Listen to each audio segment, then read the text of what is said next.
ರಾಜ್ಯ ಸರ್ಕಾರದ ತೆರಿಗೆಯ ಜಿಎಸ್ಟಿ ಹಣದಂತೆ ಕೇಂದ್ರ ಸರ್ಕಾರ ನೀಡಬೇಕು. ಆದರೆ ಕರ್ನಾಟಕಕ್ಕೆ ಕೇಂದ್ರ ಸರ್ಕಾರ ನೀಡದ ಕಾರಣ ಸಂಸದ ಡಿಕೆ ಸುರೇಶ್ ಅವರು ಪ್ರತ್ಯೇಕ ರಾಷ್ಟ್ರದ ಕೂಗು ಕೇಳಿರುವುದು ಸರಿಯಾಗಿದೆ ಎಂದು ಮಾನ್ವಿ ಶಾಸಕ ಹಂಪಯ್ಯ ನಾಯಕ್ ಅವರು ಸಮರ್ಥಿಸಿಕೊಂಡಿದ್ದಾರೆ.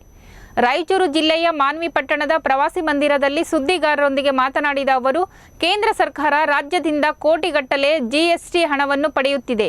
ಹೀಗಾಗಿ ದಕ್ಷಿಣ ಭಾರತಕ್ಕೆ ಅನುದಾನ ನೀಡದೆ ಉತ್ತರ ಭಾರತಕ್ಕೆ ಹೆಚ್ಚಿನ ಅನುದಾನ ನೀಡುತ್ತಿದ್ದರಿಂದ ನಮ್ಮ ಹಿರಿಯ ನಾಯಕ ಸಂಸದ ಡಿಕೆ ಸುರೇಶ್ ಅವರು ಪ್ರಶ್ನೆ ಮಾಡಿದ್ದಾರೆಂದು ಸಮರ್ಥಿಸಿಕೊಂಡಿದ್ದಾರೆ. ಅವರೇನು ಕೊಡ್ತಾರೆ? ಡಿಕೆ ಶಿವರಾಮ್ ಏನಪ್ಪ ನಮ್ಮ ರಾಜ್ಯಕ್ಕೆ ಅನ್ಯಾಯ ಮಾಡೋದಂತ ಕೊಡ್ತಾರೆ.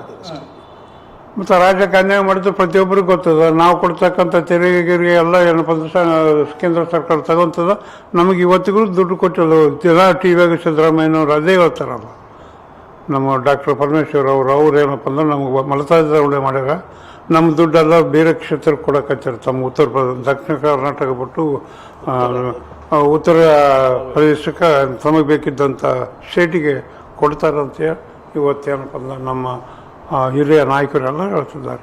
ಅಲ್ಲ ಸರ್, ಇದಂತಂದ್ರೆ ಈಗ ಜಾತ್ಯತೀತ ರಾಷ್ಟ್ರದಲ್ಲಿ ಮತ್ತೆ ಪ್ರತ್ಯೇಕ ರಾಷ್ಟ್ರದ ಕೂಗು ಡಿ ಕೆ ಸುರೇಶ್ ಅವರು ಹೇಳಿದಾರಲ್ಲ, ಮತ್ತೆ ಈ ರೀತಿ ಮುಂದುವರೆದ್ರೆ ಮುಂದೆ ಆಗ್ಬೋದು ಅಂತಕ್ಕಂಥದ್ದು ಇದು ಮಾಡಿದಾರೆ, ಮಾಡ್ತು ಅಂತ ಹೇಳಿದಾರೆ. ಈ ರೀತಿಯ ಅನ್ಯಾಯ ಧೋರಣೆ ಏನಪ್ಪ ನಮ್ಮಲ್ಲಿ ನಡೆದ್ರು ದಕ್ಷಿಣ ಕರ್ನಾಟಕ ಮುಂದೆ ಏನಪ್ಪ ಅಂದ್ರೆ ಇದು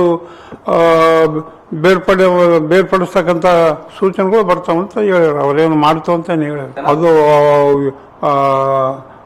ರಾಜ್ಯದ ಅಧಿಕಾರಿಗಳಿಗೂ ಮುಖಂಡರಿಗೂ ಗೊತ್ತದ. ಅಷ್ಟರ ಮಟ್ಟಿಗೆ ನಾವೇನೋ ಹೋಗಿಲ್ಲ. ನಮಗೆ ತಿಳಿದ ಮಟ್ಟಿಗೆ ನಮಗೆ ಏನಪ್ಪ ಕೊಡ್ತಕ್ಕಂಥ ಅನುದಾನ ಕಡಿತವಾಗಿ ಕೊಡ್ತಾರೆ.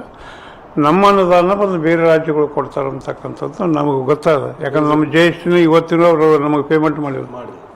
ಯಾಕೆ ಮಾಡಿಲ್ಲ?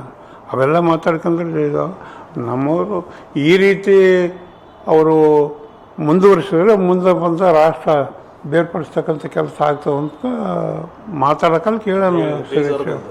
ಅಂಥದ್ದು ಮಾಡ್ತಾನಂತ ಎಲ್ಲಿ ಹೇಳಿದ್ರು.